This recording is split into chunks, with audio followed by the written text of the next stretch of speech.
साल 2020 में अशोक गहलोत सरकार ने यह आरोप लगाया था। फैसले पर अब सचिन पायलट का बयान आ गया है। उन्होंने कहा निर्णय गया, अब कुछ बचा नहीं है कहने को। दरअसल साल 2020 में राज्य की गहलोत सरकार ने सचिन पायलट पर आरोप लगाया था कि उन्होंने सरकार गिराने की साजिश रची थी।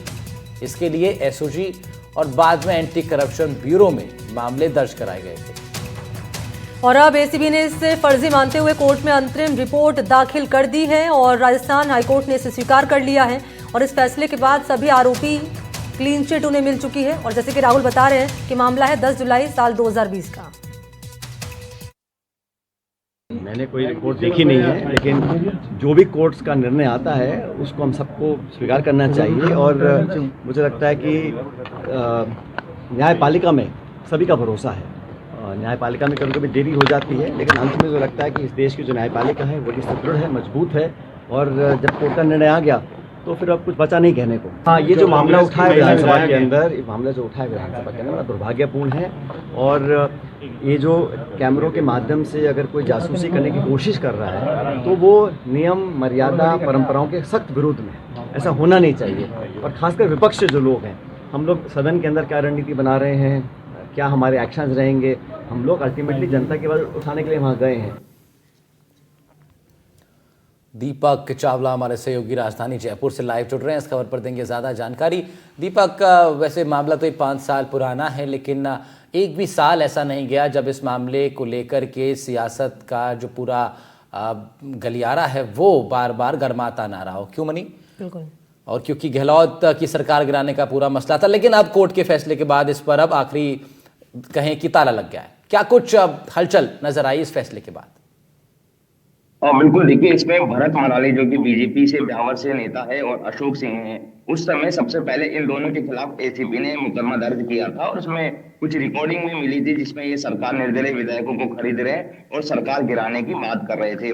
जब एसीबी ने इस पूरे मामले की इन्वेस्टिगेट किया तो उसमें इस तरह से सरकार गिराने से जुड़ी कोई भी उनको डिटेल्स नहीं मिली है। कोरोना और इस तरह से समाज हित के लिए वो बातें कर रहे हैं, तो उसके आधार पर क्लोजर रिपोर्ट, एफआईआर जो रिपोर्ट है वो एसीबी ने पेश कर दी है। और उसके बाद जब कोर्ट ने भी कहा कि जब एसीबी ने, जिसने मुकदमा दर्ज किया था, उसने जब एफआईआर लगा दिया तो मामला अब सुनने योग्य नहीं है। तो ऐसे में अब कोर्ट से भी ये मामला जो है वो रद्द हो चुका है।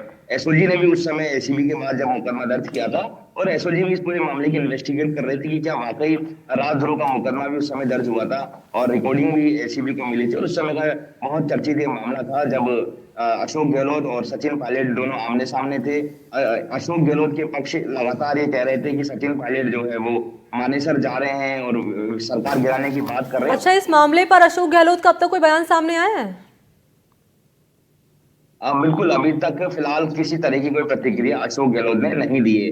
हालांकि सचिन पायलट की प्रतिक्रिया हम जरूर अपने दर्शकों को सुना रहे, लेकिन अशोक गहलोत का अभी कोई बयान नहीं आया है। वो इसलिए नहीं आया है क्योंकि उस समय दोनों के रास्ते अलग अलग थे, अशोक गहलोत और सचिन पायलट के। लेकिन अब मौजूदा दौर में सरकार इनकी नहीं है, तो ऐसे में दोनों अब एक हो चुके हैं। बेवजह दोनों मामले को जो है वो तूल नहीं देना चाहते, क्योंकि अभी हाल ही में जिस तरह से राजेश पायलट के प्रोग्राम में अशोक गहलोत गए थे, दोनों एक भी है। सचिन पायलट भी उनके घर पर गए थे अशोक गहलोत के। तो ये संदेश दिया कि कांग्रेस के अंदर सब कुछ एक जैसा है और सब एक हो चुके हैं। कुल मिलाकर इस मामले पर राहुल एफआईआर दे दी गई है और ये क्लीन चिट यहाँ पर मिल चुकी है। और इस आरोपियों में शामिल रहे थे सचिन पायलट भी, और सचिन पायलट का बयान हमने दर्शकों को सुनाया। शुक्रिया आपका दीपक तमाम जानकारी के लिए।